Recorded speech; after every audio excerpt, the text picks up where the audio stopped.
Did they move it? They moved it to Monday. Ah, okay. Yeah, I guess they're saying it was travel related. Yeah, they said there was a weather advisory. It was almost impossible travel around Buffalo right now, but yet they're still going to play Kansas City and the Dolphins. Yeah, and that's what it's supposed to be -4. Yeah, that's supposed to be like painfully cold. Yeah. That's no big deal. Yeah. My brother-in-law and one of my wife's cousins was actually at the most recent coldest game in Arrowhead history in 2016. So I think this will top that one. Me and Brent Scroggins went to one. It was Green Bay and Vikings 2 years ago, and it was, I think, 6 degrees. Oh. And that was whenever you drove the Corolla all the way to Minneapolis. Yes. Green Bay, right? The 2004 Corolla that has 300-some thousand miles. Yep, I drove it from Decatur to Green Bay. And fast fact, that car's still running. I've seen it recently. Yes, it's still in Decatur. Yeah, it's alive and well. That's all I gotta say. Yeah, so if you're shopping for a car, Corolla. don't look any further from a Toyota Corolla. Yeah, do not pass it up. It's a good daily driver.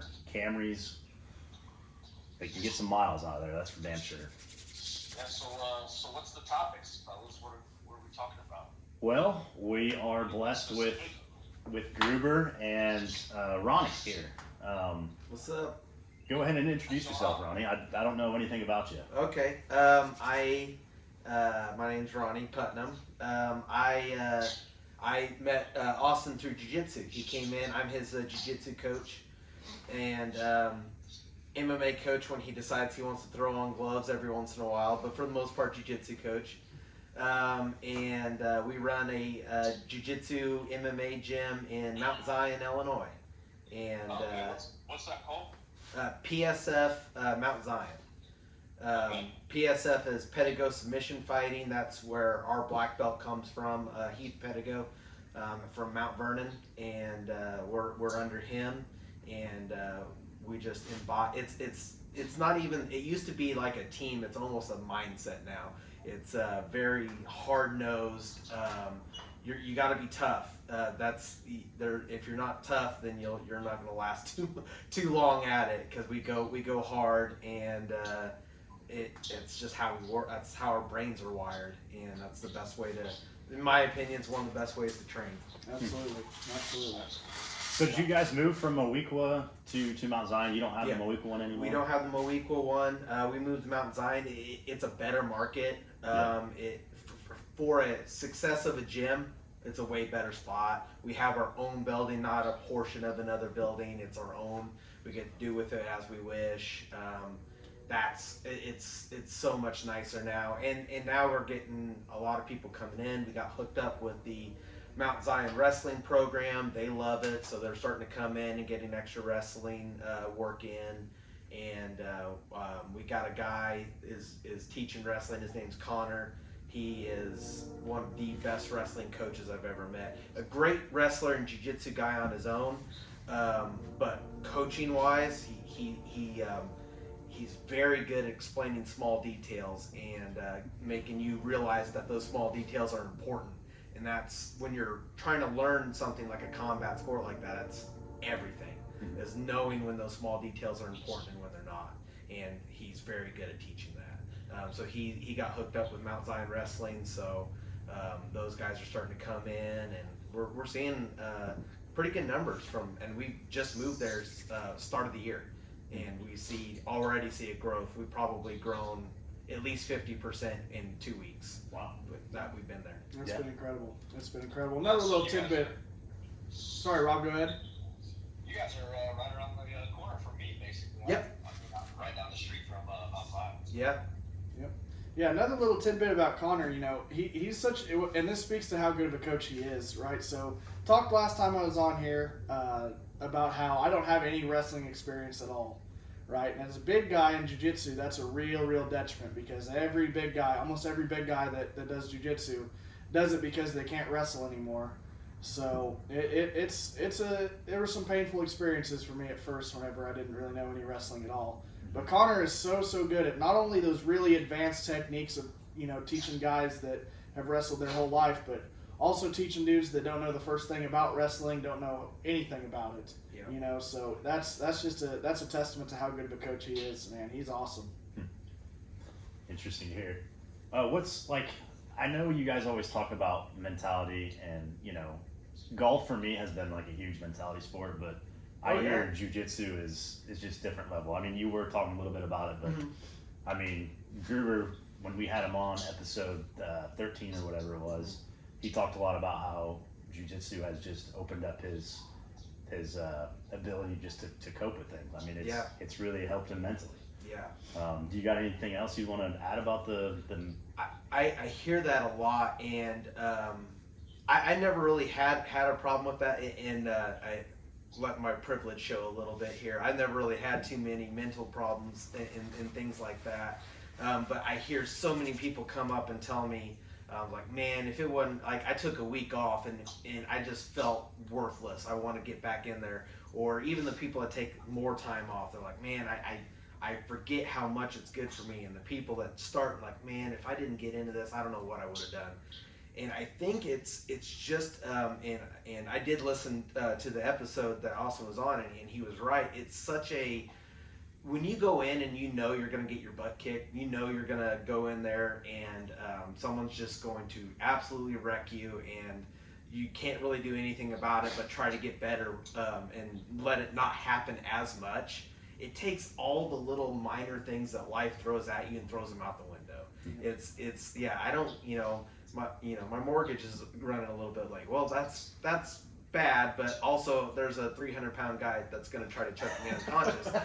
Let's worry about that right now. And it kind of lets your mind get off of those bad problems that you have and focus on something that you can actually control. Mm-hmm. And that's what's nice about it. Cool. I like that. It's crazy to me that was episode 13. Kyle and I kind of look at that episode as like the turning point of us actually kind of starting to give a crap about how we sound, and you helped us get a little bit better, Gruber. So. Yeah. You guys give me entirely too much credit. You guys, seriously, you guys made it so easy to come in here, man, and it was, that was a great episode. I'm glad I was a part of that. But yeah, I'm a former offensive lineman. Like, don't give me no credit. Just tell me I did a terrible job and I'll do better next time. It's always the running back, man. That's the only one that matters. Or the quarterback. Yeah. Screw the offensive line. Yeah, we used to play a little bit of football, and I know that the O-line needs the credit. They deserve the credit. You don't have a team, or you don't score if you don't have a decent offensive line. Yeah. Well, they deserve it, but they don't ever want it. That's the mark of a true good offensive lineman. Yeah. They're always the most humble on the team, I will say that. And it's funny. So my O-line coach had a saying in college, and it was, if you want to see an offensive lineman grow, you got to treat him like a mushroom. Keep him in the dark and feed him shit, and they'll come out the other side a lot better. That's good. That's good. That's really good. I like that. Yeah. So last time that we talked to you, you were kind of mid football season. How did that end up going for you? Yeah, we were was getting ready to start football. We just got into some camps and everything last time, so we for our standards and everything, we had a bit of a down year last year. Lost a couple close games that I think we should have won. Ended up getting bounced in the first round of the playoffs by a really good Nashville team, who they've just been our kryptonite for the last however many years. I think we're 0-3 against them in the playoffs. They're a great program. They're a phenomenal program. But we had some struggles and everything, and myself as a first-time coach, I learned so much more, and I told the seniors this at the end of the year. I said, man, I learned so much more from you guys than you guys learned from me. And my mindset as a coach is, as long as that statement's true at the end of the year, I've done my job, right? I need to, if you're learning from your people, if you're learning from your guys and learning from everybody else on the team about what to do, what not to do, how to handle certain things, that's growth. That's just a growth mindset, and that's what it takes right there to continue to be great. So, yeah. But man, I tell you what, and I said it multiple times on the podcast. Extremely thankful to Coach Higgins for allowing me to join the staff. It's done a lot of good for me. That in combination with jujitsu, just the mental health side of things has helped me tremendously. So, yeah, I can't wait. I've already got already talking to some guys about doing some off-season work, and really, we're going to really strive to be the best we absolutely can be this year. And I think we got the dudes to do it, man. I think there's going to be a lot of people counting us out because we had kind of a down year last year, but I love that, man. That's that underdog mentality.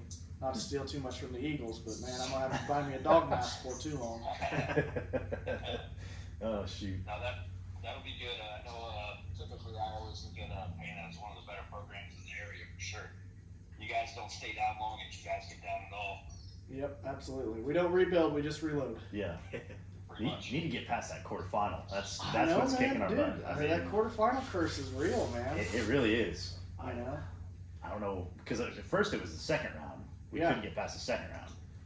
And now it's the last 10 years it's been the quarterfinals. Yeah, it's tough, man. And I tell you what, you get into those deep playoff runs, and that's what we tell our guys every year. Hey, once you get past the regular season, there ain't any bad teams left. There are no bad teams, and you can't afford to have a letdown, and that's a lot of years I feel like we've run into the injury bug. My senior year we had some dudes hurt, had guys sick for that game that really kind of hurt us, but in years past it's just been an injury thing. So there's different things we're doing in the off season and throughout the season trying to help with that. But yeah, we're gonna be back there soon, and we're gonna go even farther. That's what we like to hear. What about some of your major accomplishments last year? Since it's already a new year, I mean. Yeah, I don't pay attention to any of that. Like I don't. No? I guess my first win. I got my first win against Vandalia, but like I don't.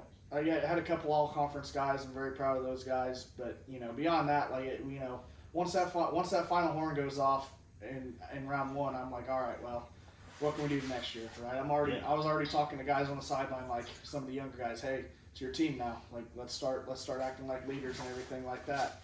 That's always my mindset. So I'm definitely not in it for any of the accomplishments or any of that stuff, man. I just want to be out there around the guys and try to help them achieve their goals. That's what I like to hear. What about you, Ronnie? Any big major accomplishments, just daily life or even? Yeah, I think I got a couple fighters that are really starting to look good. I got a pro guy who's back in the win column, and he's looking to get another one. And then if he can string together a couple more wins, he's probably looking at a higher, maybe even like another PFL offer. He fought in PFL. He lost that one on a decision, but we know what we needed to work on from that. And then he just kind of was a little down on himself, and I think he got in mentally, and he lost his next fight after that, which is a guy we both knew he could beat. And that's the worst thing. The toughest part about the combat sports compared to like other sports is you're training like 3-4 months for one occasion, where you have a regular season with other sports. You're like, you lose one, it's like, that sucks, we'll get them next time. Yeah. Well, next time for fighters is like, another 4 months away. Yeah. If you're an active fighter. Mm-hmm. Most people fight maybe 2 times a year, and active fighters like 4 times a year. Mm-hmm. But he got himself back in the win column. He should get another win here in March, and then he'll probably be looking at something good. We got some guys that I'm seeing tiny improvements on that I didn't expect.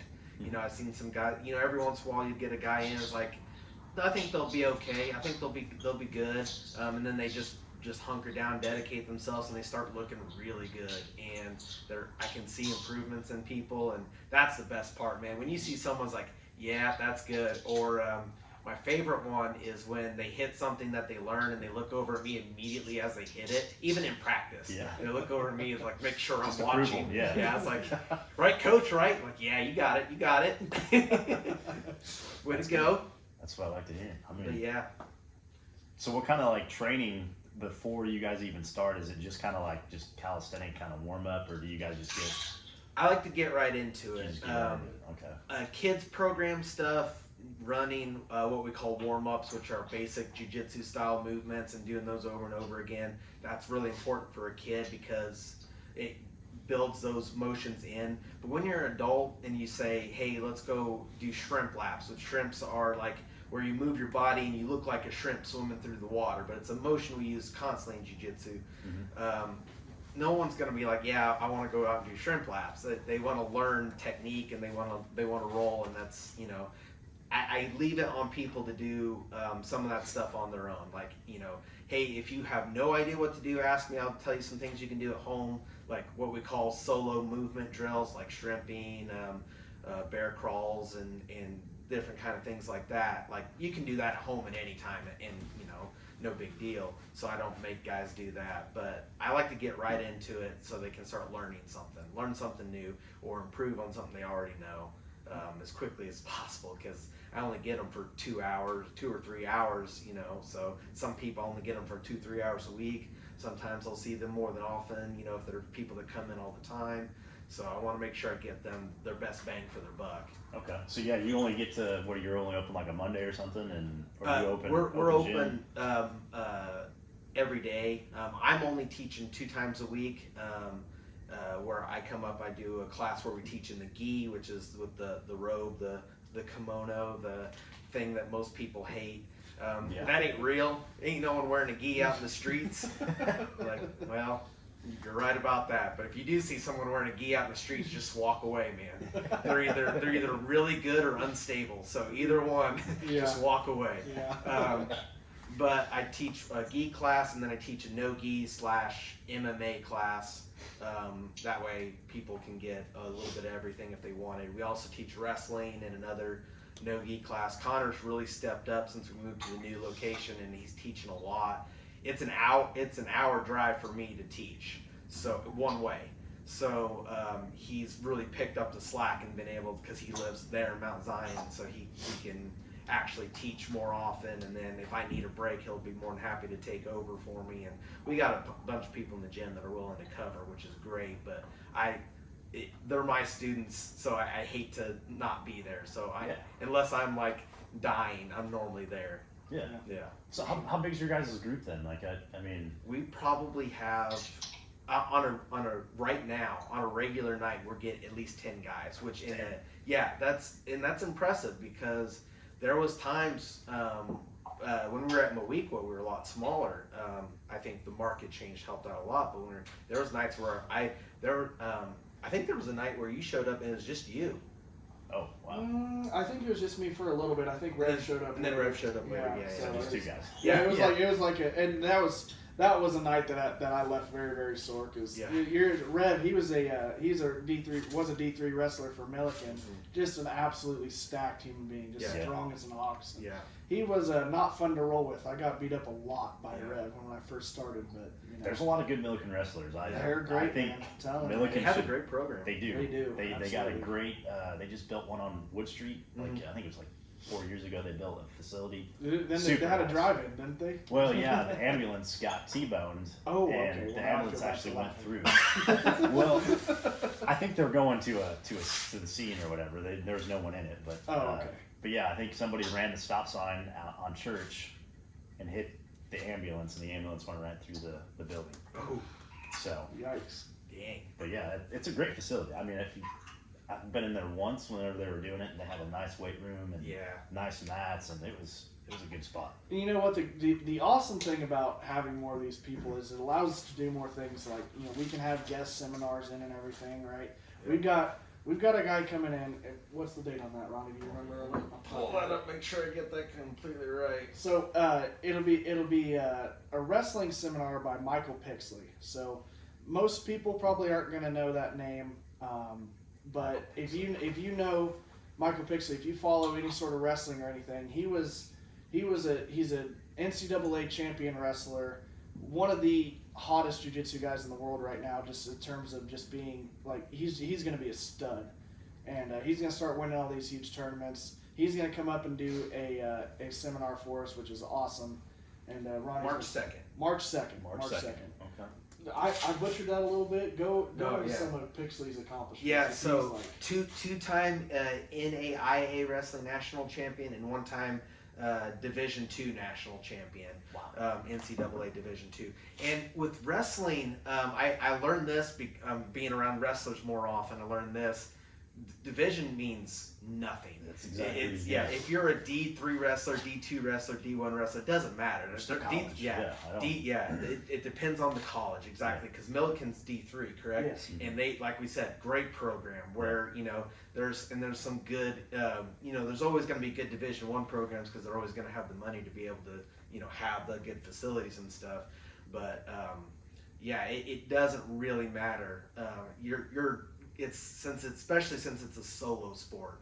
I mean, you can be really good no matter what school you go to. You just have to be good. It just depends on how good the coaches are.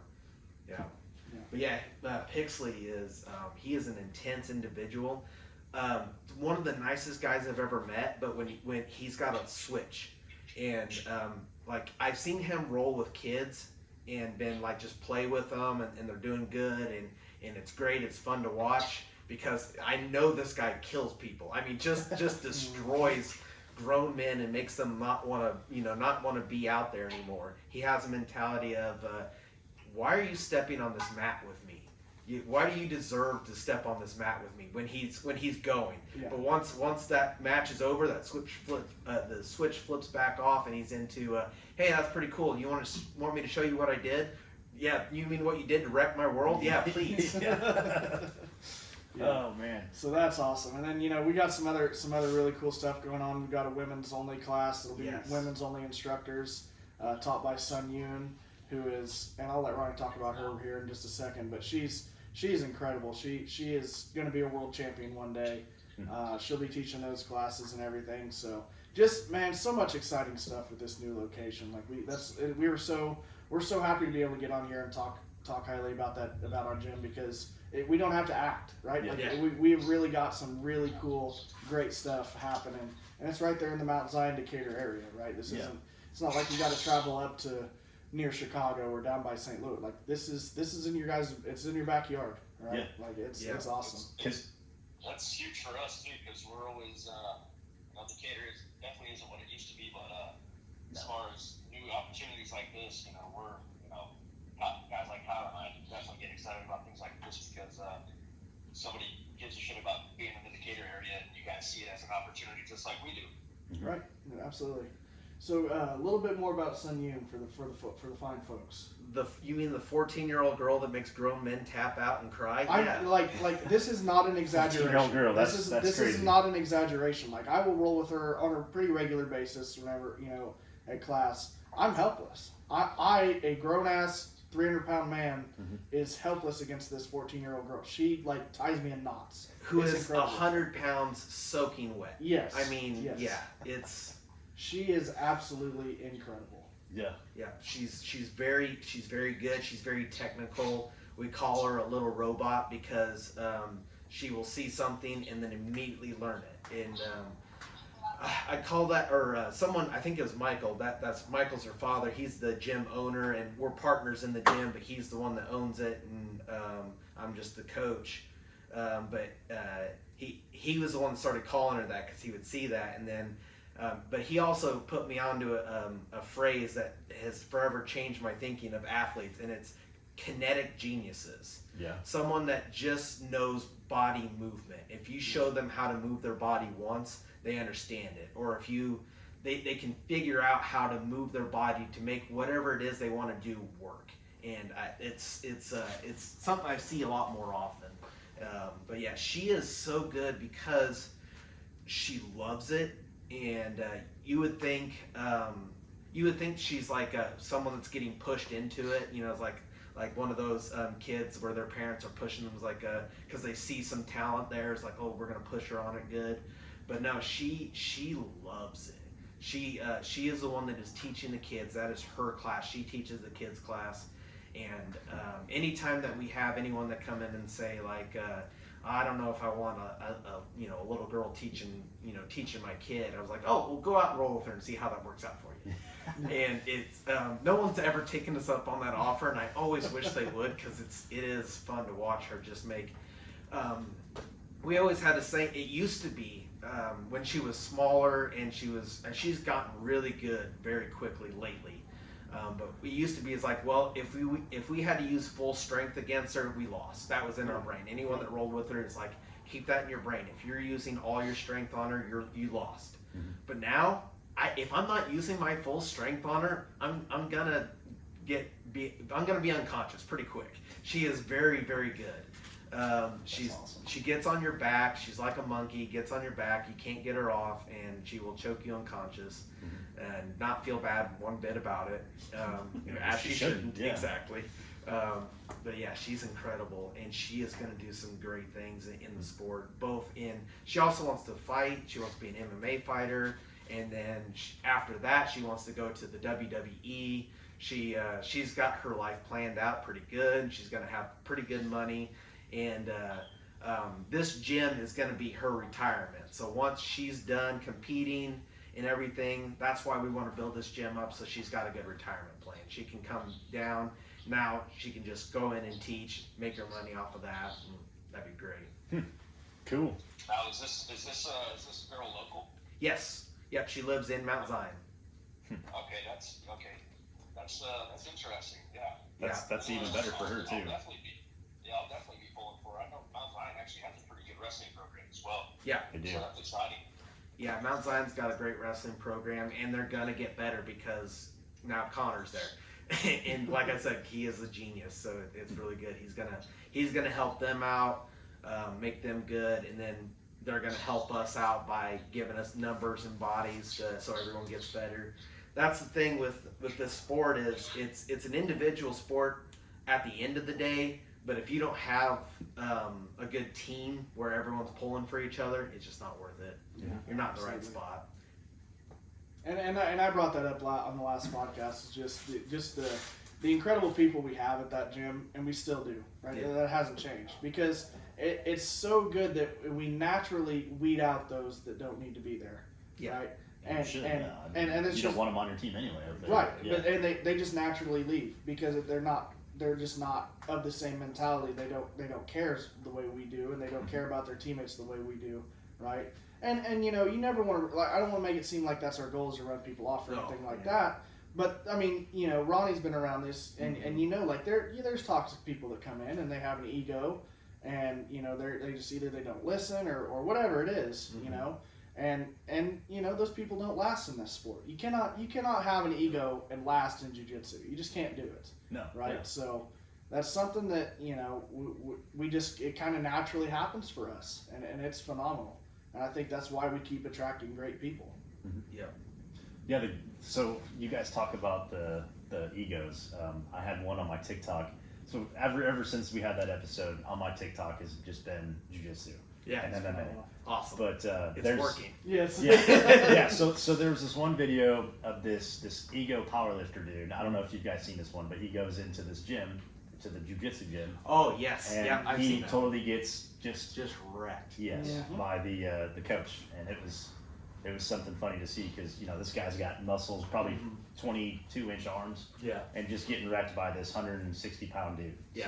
So, You see it all the time. People come in and they want to tell, oh man, that doesn't work in the street. My favorite quote, there's a fighter, he's not from our gym, but he's a really good guy. I've had 2 or 3 different students fight him. He's just a kid that loves to fight, and he was talking about someone saying, it's like, oh, well, yeah, you do that MMA, they got rules of that, but you fight me in the street, it'll be different. And he said, I fight as a gentleman in the cage. If you do not want to fight me as a gentleman, we can do that and see how that works out for you. And it was the most intimidating thing I've ever heard out of someone that was 130 pounds, and it scared the hell out of me. yeah, whenever they use the word gentleman, Yeah. I'm not gonna be a gentleman. Yeah. That's when you know you don't want to mess with him. Yeah. Oh gosh dang. So I mean, we talked a little bit about jiu-jitsu and stuff, but what about you guys? Who are you? Like, we've had you on. I don't think you really talked about it. You're like what you do. Well, I don't like to talk about myself, Kyle. You know that. Well, I want you to talk about yourself. I want Ronnie to talk about himself. I want to hear you guys' big accomplishments that you guys reached and. Yeah, man. I mean, that's pretty well covered it for the most part. I football coach at Pana now. I enjoy that tremendously. That's something I've been missing in my life too. And then been in jiu-jitsu going on 2 years now. So just really enjoying that and everything. Keeping the pedal to the floor as best I can there. It's tough when you get a couple kids in the mix now. Yeah. But you have 2 now, right? I do have 2. Yeah, I do have I 2. thought you Yeah. had the one just recently. Back in September. Yeah. Yeah. So she's a little pistol. She's definitely a lot different than her brother. Yeah. I'll say that for sure. So, but yeah, man, I just hanging on for right now. That's when you get 202. That's what you got to do. So, I hear you on that. Ronnie's much more interesting. I'll let him take it. Yeah, Ronnie, talk about yourself. I mean, you I could tell you didn't want to at the beginning because you talked about your some of your players that you have, the people that go out and fight. Yeah. So you got a really interesting jiu-jitsu journey. Yeah. I want to hear about let's talk about that a little bit. All right. My coming into it is kind of funny. The reason I ever wanted to get into jiu-jitsu is I was at a friend's house and they were playing the UFC game on the PlayStation, and I was like, oh, what's this? And I was like, oh, this is cage fighting. It's like, oh, that's cool. And so we were playing, and I started playing the game. I was like, oh, that's really cool. It's like, I think I might like to do that, besides, getting hit in the face part. So I started researching, and I found jiu-jitsu. I was like, oh, cool. So I just got to find something. And I live in Altamont, Illinois, which is about an hour south. And I found a gym in Effingham. And so I started training there and started to learn it. And I started really liking it. It was fun. I was getting my butt kicked. I was really learning that actually, I never was I was always a big kid in school. And I never got into fights or nothing because I was always the funny kid too. So anytime someone wanted to fight me, I would just make a joke and then they would just start laughing and problem solved. So I never needed needed to search out any kind of self-defense or combat or anything like that. So I was like, this is just gonna be fun for me. And then I started to learn, it's like, oh, I'm actually not too bad at this, or I understand the motions of it pretty good. Which is fun because then when people start doing hey, I heard you do jiu-jitsu. Do you think you can take me down? I was like, yeah, I think I can. When I have friends try me out, and my favorite time that ever happened was I was a purple belt at the time. This guy came back, and he came back from the Marines, and he goes, yeah, I don't remember how Marine belts go, but I think he said he was a brown belt in the Marines. For their combat. He's like, yeah, I would roll with you. He's like, cool. So we pushed back the couches. There's a bunch of people watching. They're saying, Ronnie, that's what are you doing? What are you doing? He's going to wreck you. He's 225 pounds, 100% muscle. I don't know what he's on, how much, if it's creatine or if it's a little extra, but he's on something. And I was like, okay, no problem. And I think we rolled for about 10 minutes. And I think I tapped him out 10 times. And he was like, I have never been treated like a rag doll before. I don't know what's going on here. And I was like, well, if you ever want to come in, I'll teach you. And I started getting guys come in because they see it and oh yeah, I want to try that. And then, they keep working. The downside is a lot of those guys that do that when they get beat and then they want to come in to try to get better, as soon as they start winning, they kind of start leaving again. It's like, okay, well, I proved myself now. I can go back. But yeah, jiu-jitsu I really enjoyed that part of it, the being able to learn how to control someone else and put them in positions so I can maintain any kind of pressure and be on top and not be in bad spots. I really enjoyed that. And then I started coaching because I quickly realized I was okay at it. I was decent. I was good against someone that doesn't know what they're doing, but I'm not a competitive guy. I'm not like Austin talks about being competitive and being down on himself for losing just a little bit. And I was like, oh, well, no big deal for me. I wasn't competitive. So I got into coaching because I just understood how to teach it better. I understood how to let people know, hey, this is what, this is why you're doing it wrong just a little bit. Let's just change this a little bit. I always consider myself a jack of all trades. I've played a lot of different sports. I've done a lot of different things. So anytime someone new comes in, I say, well, what sport did you play? And they would say, well, I had a guy come in, it's I played tennis. It's like, okay, cool. Well, here's how tennis relates to jiu-jitsu. Yeah. And I taught him how to do guard passing really well, which is side-to-side motion, which if you play tennis, you have great lateral motion. So I was able to teach him, and then he got really good at doing that, you know. Like when Austin came in, I said, he played football. It's like, what'd you play? Offensive line. Oh, so you're good at pushing. He goes, yeah, cool. We're going to start learning how to push people and then grab their leg and take them down. So that's when I realized that I was getting good at teaching, is I was able to correlate that with people. And then I just really fell in love with watching people do good. That's my favorite thing, man. If I go out and win a tournament, I don't give a shit. But if one of my students goes out and wins a tournament, that's everything. That's awesome. Yeah. I love that. That's amazing. I mean, that's what a coach is about. Is Yeah. they want to see them grow. I mean, that's all it is. Yeah. So. And I learned early. This applies to everything, but especially in a jiu-jitsu gym, MMA gym, whatever.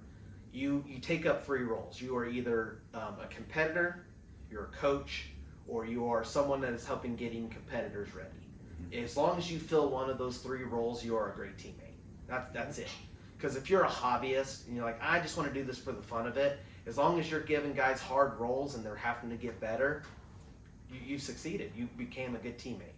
So I mean, that if you think about that in just anything, it's that way. Like if you're in football and you're always a competitor when you're doing football, but if you're like, I'm not that good, I'm a bench player, well, maybe I can kind of help coach because I know stuff, I'm just not that good at it. Or maybe it's like, well, I'm not great at coaching, but man, I can, I know I can give him a run for his money, so he's got to get better. Yep.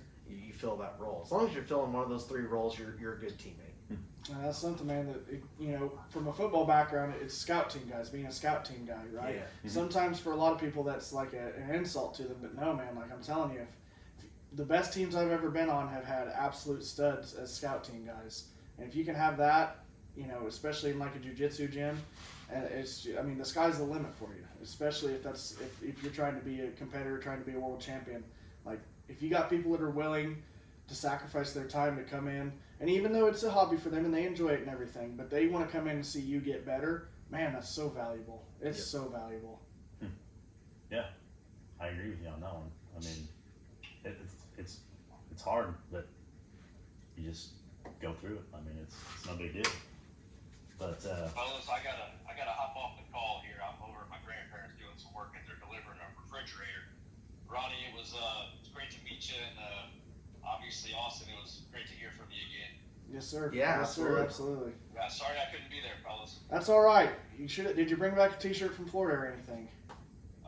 Some good golf stories. Oh, there you okay. go. All right. Yeah. Content. Yeah. what's that one called again? I forgot. We gotta trash it. Mr. Plantation, make sure to leave a negative Google review on there. Okay. Okay. All 3 of us will. Yeah. All Yeah. right. good. Enjoy the rest of the episode, fellas. Thank you. Yeah. Thanks, Rob. See you, Rob. See ya. Bye-bye. Good. So yeah, I wish he could have come. I mean, it's no big deal, but we always try to do it duo, but Yeah. it's sometimes life just gets in your Oh, way yeah. and you can't always 100%. be Listen, I perfect, ain't but- passing up a trip to Florida in this kind of weather. I wouldn't I'm either. telling you right now. Well, he got back today though, and it just got cold today, Yeah. so Oh, he that's right, has yeah, to. He brought it with him. Yeah, he has to That's- endure the next 3 days of cold. Just or 4. horrendous. Yeah, I'm not looking forward to it. So I always tell people I can handle like the 20. Like right now it's 20 degrees. I can handle it. Yeah. But if it goes anywhere like 0 or -5, I'm just like I can't do it. I just can't cope with it. I still though. I mean, I'm telling like, I would much rather be like this than be in the 100+ heat Yes. index. Like I will bundle up. I've got enough warm clothes I can bundle up, but man, it gets to a point you can't take no more clothes off and not start getting in trouble with people. Yeah. So I'll take the cold every day. I Yep. don't mind it too bad. Yeah, I always say, what is it, like 20 to about probably 65 is like my perfect temperature It's range. phenomenal. That's all I can wish for. But Central Illinois does not It want does to not. do that. Does not want to do that. It's either extreme one side or the other. So Yep, My absolutely. favorite thing about that ultra cold though is ice fishing. I love ice fishing. really, Yeah, I Yeah. enjoy that. I went. My wife brought me to Wisconsin on my birthday a couple years ago. We went ice fishing, had a guided ice fishing trip. But we weren't like in the super luxurious one. We just had a tent, but he did have a heater in there. So it was all right. We weren't using the live scope, whereas like literally a camera. It was just an old school flasher. But man, we caught so many fish. That's so much fun. You catch a fish, pull it out of the ice.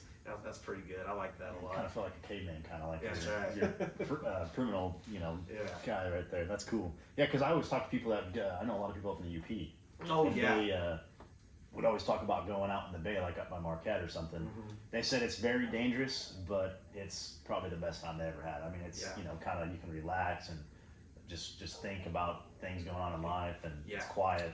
I know some guys that take a snowmobile trip up to like northern Wisconsin every year, and they talk about like, yeah, man, we'll stop and there's places you can stop and go ice fishing and everything. People just leave the huts out there and they leave them unlocked and whatnot, and you go in there and do some ice fishing. But that's a different. I mean, that's just that kind of cold up there is different than it is down here. It's very. We different, played. So my it was my junior year at IC. We played a game. Our last game of the year was up in Minnesota. Ooh. Okay, and like night before, they get like 2 feet of snow, right? So like there's like piles of snow on either end zone.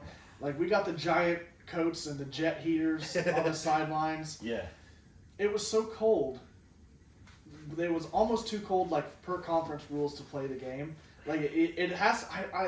I could be completely wrong I here. didn't know that there was rules. There is. I want to know. It's like, okay, so if it's like negative, I'm gonna throw out a number. It's probably wrong. Okay. Like negative 20-degree wind chill, sustained for 15 minutes, and you can't play the game. Okay. Huh. It was like negative 20 for 10 minutes, and then it popped up to negative 19 for a split second. Oh, okay, we're playing the game. Oh, God. Like, you guys suck. Like, we're not even playing for the conference championship. Like, anyway. That was, and of course, like, as offensive lineman, you can't wear sleeves. You wearing sleeves as an O-lineman? Come on. Yeah. That is a fireable offense right there. It is. That's so a like, weakness. They'll go up to the line and they'll see it and they'll just be like, oh, we can just go right through these. I almost cut the fingers out of my gloves just to get that extra little bit of, but I do enjoy my fingertips, so I didn't do that. But that was miserable. Yeah. Miserable game. You're right. I mean, I didn't know there was rules though. I mean, NFL doesn't have rules, do they? They just they play it, right? Man, I don't know. It could be closer to like negative 30-degree wind chill. I don't think it's 20, but anyway, there are rules, just like there's rules for like heat index. Like we ran into that this year with the Vandalia game. Like we couldn't start the game until like 8 o'clock or something, and then it goes into rain delay. So like we're still in the first quarter. It's like 10 o'clock at night. Was that when the wildfires? Was that the same when the wildfires from Canada or whatever came down? It was like it was hazy. Yeah, is that the same week? Yeah. Dude, that was. I That was don't a know if you weird guys were thing. outside, but that was intense. Like, I couldn't breathe. I was getting dizzy. Like a Fallout game. It was kind of scary. I'm not gonna lie. I was a little petrified and scared and just didn't know what to do with my life. But I did have one question for you guys. Someone kind of brought one up, which I thought it fit perfectly for what you guys are talking about today. But if you were a Ninja Turtle, Ooh. Hey, Ronnie, this is all yours, man. buddy. which one would you choose? Oh man, that's a good one. I am a big fan of the Ninja Turtles. Mm-hmm. I think I would probably end up being I'd be a Donatello, which that's kind of how I'm nerdy. I really like to look up stuff. I will watch old fights. I will watch old jiu-jitsu matches and pick up stuff. Sun Yun's also a Donatello fan, which is funny because that is how her brain is wired as well. But yeah, I think Donatello would probably be the best at jiu-jitsu. Okay. To be honest, Okay. if I was gonna say which turtle's better at jiu-jitsu, it's gonna be Donatello. But I think Ralph would probably be better at MMA because you just got to be a little bit meaner to do it. Mm-hmm. But that's a good question. That's a dang good question. Yeah. I like that. Yeah, because it was actually Laura, my girlfriend. She was talking about it. She's like, "Why don't you just ask me about like the Ninja Turtles? Like that'd be perfect for jiu-jitsu." I'm like, you know what? You're spot on. Pretty That's a spot good on. question. That's pretty spot on. So yeah, I'm gonna be very honest with you. I don't think I could name the 4 Ninja Turtles right now if I'm sitting here. So Ronnie, which Ninja Turtle would I be? Ooh, you're a Leonardo. That's what I was gonna say. You're definitely Leonardo. You're a leader. Yeah. Yeah, Okay. absolutely. Okay, I'll take Yeah. that. Not Raphael, that's for sure. No. I will take that. Although listening to you get angry at video games, you have some Ralph in you. Oh my god. You have it. Oh my god. if it's video games, the Eagles, the Cardinals. Yeah. Oh, Yeah, my Eagles God. and MLB The Show, I feel like is the Yeah. two big ones Yeah. that just piss you off. No, I had to give up that. And I said that in that Yeah. episode. I was So like, you're done with MLB? I'm done. I haven't played it. I think I stopped playing it a week after that episode. Yeah. And I don't plan on buying the next one. I don't blame you. Can't I do mean, it, man. it's- Can't yeah. do it. I got a couple kids now, man. Can't do it. There was some things said during that game that I can't have my kids repeating. So I just can't Understood. have it. Understood. How old's your first one? He just turned 2. He just turned Yeah, 2, just so turned there's a 2 2 on year December gap. 31st. Okay. Yeah, and then Kelsey is 4 months old. Yeah. And then you I mean, I you're have married, one. right? Yeah, I have one kid. Her name's Emily. She's 10 now. She's a lot like me. She's like everyone calls her my little mini me because she is a lot like me. She does jujitsu. I always told her, I said, I don't care if you're competitive, if you don't want to, go out and compete, that's perfectly fine. But you need to learn it because as a woman, having jujitsu is such an important thing because it is a nightmare out there for them. Big time. So I said, you're gonna learn how to. You're gonna learn it. You're gonna learn how to use it, and I'm gonna make you a little bit mean so you have it in you. But I have a tough time making her mean. She doesn't have a mean bone in her No, she body. does not. Yeah. But she also likes to coach. So when she's doing classes and there's new kids, especially little kids, she will just like corral them over and show them basic stuff while, like when Sunny's teaching, if Emily gets to be up there, she will take small kids and kind of help them out so she can teach the more advanced kids more advanced stuff, which is awesome. And I'm like, yeah, she's filling one of the roles, man. That's what I'm asking Yeah, for. she's awesome, man. I tell you what, she really is. That's so cool to see that happen on a regular basis. Yeah. Like, and again, it just speaks to just like our gym in general. That's just who we are as a gym. Yeah. And it's awesome, man. Yeah, I need to get in there. I keep telling myself, I'm like, I just need to go there, just kind of scope it out. You One did say session. I on did that say episode, it, and I need to. and I ain't gonna pressure you. We're not Yeah. we're not gonna Because drive I you have there time, quick and I scream. have all the time in the world, and I'm right there in Decatur, so I have no excuse. But Come try it, man. I think it scares me, and I don't know. Because when I wrestled, I just didn't. I had that same thing with you. I just couldn't flip the switch Right. and be angry at somebody and Right. just want to hurt them. Yeah. I just don't have that mean bone in my body. Yeah. And I don't know. Well, okay, this is really interesting. So you in the Spotify of that show, you asked a question that says like, are you scared of trying a jujitsu class? Like it was like the pull inside, pull that up. There was one answer who said yes. I don't know who it was. It was probably me. It was probably me. So like, what scares you about it? Well, like I said, like I can't hurt anybody. Like I just maybe it's just a failure part as well. Like I don't want to get thrown around like a rag doll. Maybe. Right. I mean, Right. That's the other thing. So, and this, I kind of went through the same thing about how like I was nervous to start it because like, and I mentioned like I just got out of football for 12 years. Like I knew what the hell I was talking about. Like by the time I was done with football, like, yeah, I'm pretty much at the top of my game there. Not physically, but like mentally. Mhm. It is so good for us as human beings mentally to be new at something, to be a beginner at To something, be uncomfortable. to be uncomfortable in general. Yes, absolutely. And that should never be something that keeps you from trying something, is sucking at it, because on very rare occasions does somebody pick something up and is immediately very good at it. Like everybody sucks at first, and that's the point. Like the first step at getting better at something is sucking. That comes from a show, but I don't remember what it was. I don't know. You know what that was? I've never heard that quote It's a before. but I cartoon. like It's it. a cartoon. I know it It's is. probably just Tom and Jerry. I don't It know. might be Tom and Jerry. No, I don't think it is. It would be Tom and Jerry now. But no, like that's really, and I think that's a problem that a lot of people have. Is that like, oh, I don't want to go in there and suck and embarrass myself. Like, you're not going to get judged by anybody in that Yeah. gym. Well, it without sounds like doing you that. don't. I mean, No. So. And like I said, we got a bunch of people in there that they want to see you get better. Yeah. Come in, dedicate yourself to it, show that like, yeah, no, I actually want to do this. And there's not a person in that gym that doesn't want to see you improve. And that's what it is. There's and you said you used to wrestle. We have noticed that it's not all wrestling programs, but there are wrestling programs where they're not as much of a team. You're kind of looking out for yourself. You're looking out like I don't really want you to get better because you might take my spot on the team. And that's Yes. that is Right. wrestling. That's not here because there's not really spots because we don't have to limit ourselves. I mean, when we go to tournaments, if we have two people that are in the same weight class, same skill bracket, same age bracket, and we want them to both be in that bracket, we won't, if someone's like close, like, hey, let's bump you up to another bracket just so we can kind of spread points around when we're wanting to win team awards. But you go out there and you compete, and if we get both of our guys in the 1 and 2 spot, oh man, that's awesome. Well, like the one in Terre Haute that we did, I ended up, my gold medal match was against a guy from our Effingham gym. Yeah. And, Ronnie came up to me before and he's like, hey, just so you know, like, you're getting ready to go against Logan. We're not going to coach you. Yeah. Like, you guys are both on the same team, so just, no coach, so no coaching or anything like that. And I was nervous at first, but then it's also relieving because I'm like, okay, well, he's not going to get coached either.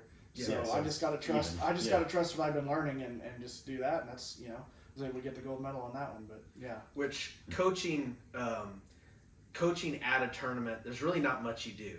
Like I have like that's one thing. Like you don't really need someone that's really really good coach on the sideline.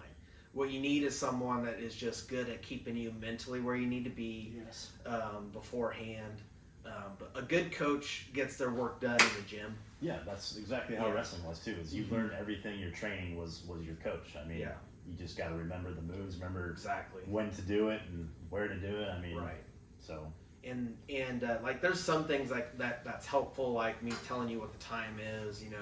Hey, you're up on points. You can slow down a little bit, or hey, we're down on points. We need to go for the submission. Or and then other things that are very jiu-jitsu specific of, hey, his guard's open pass, or his guard's locked down, you got to work on getting it open up, things that they can feel but can't see, I got a phenomenal story about that. So when I went down to Pam's down in Kissimmee, Florida, my first match, we just fought grips for most of the match. And I'm like, that's not going to mean anything to anybody. It sucks. Yeah. Because your hands are just gone by the end of it. Like, you got nothing left. So I'm like, understanding that, okay, we've just been fighting grips, we've got to do something. I believe we've been warned one time for stalling, haven't we? Yeah. But both of you got both warnings. Yeah. So we both had a warning for stalling. And I'm like, okay, I've been doing some judo. I'm going to try this like sloppy judo throw. And I hit it. I knocked the guy down, but it wasn't good enough for me to get control or get my takedown points or anything. So we both just stood back up. And then the ref like holds up his hand or whatever and gives me an advantage. And I kind of knew what it was, but in the moment I wasn't thinking about it. And you can hear it in the video, just clear as day. And it's Ronnie's voice coming over above everybody else. Austin, you are winning! You are winning! And I'm like, oh, I'm winning. Oh, okay. All right. So then, from that point on, it was like, okay, don't let the dude get, like, he's trying to snap me down. Yeah, keep a good base. Don't let him get to your legs. Control him. And, that ended up winning me the match. Like that, it's just that little reassurance. Like, hey, you're winning this match now. Mm-hmm. It was enough for me to be able to keep going and win that match. So the best way to describe the pain of grip fighting is if you've had to run a chainsaw and you run that chainsaw for about 5-6 hours straight. That's the feeling you have in your arms after 5 minutes of grip fighting. Your hands are locked in place. I mean, like you're literally just like you're locked in like a claw position, like you're trying. It's horrible. And like if you do it, like especially if they're really violent with grip breaks, like your hands will be bleeding and whatnot, and it sucks. But that's why I like the gi. I'm a bit of a masochist myself, so that's why I like that stuff, man. So now with that glowing recommendation, hey, your fingers are going to be like this finger got broke just from bad position on the gi grip, and all my knuckles look like old man knuckles. Yeah. It's the reason why a lot of people don't like doing gi is because it is bad on your fingers, but there's things you can do to prevent that, and it's just stuff that most people are like, oh well, man, I ain't gonna do that. I ain't gonna tape my fingers, whatever. But the guys that are like, I want to do this for a long time. There's a way you can tape your fingers so it doesn't hurt as bad. Yeah, I mean that's the same thing too because I like to do a lot of weightlifting. Yeah, I was always big on like I want to be the biggest guy ever. Yeah. But I've hurt myself quite a bit, and now I Mhm. take the precautions, and just like you said, either like taping up your fingers or doing pre-stretches and Right. maybe only doing body weight. I mean, Yeah. that's all Yeah. it is now. So Just gotta listen to There's- your body, man. And the yeah. same thing with jujitsu, right? Like precautions. there are days where I come into the gym and I'm like, man, I really need to take it easy because like my back's sore. You know, I got that lingering back injury and everything. Like you just gotta listen.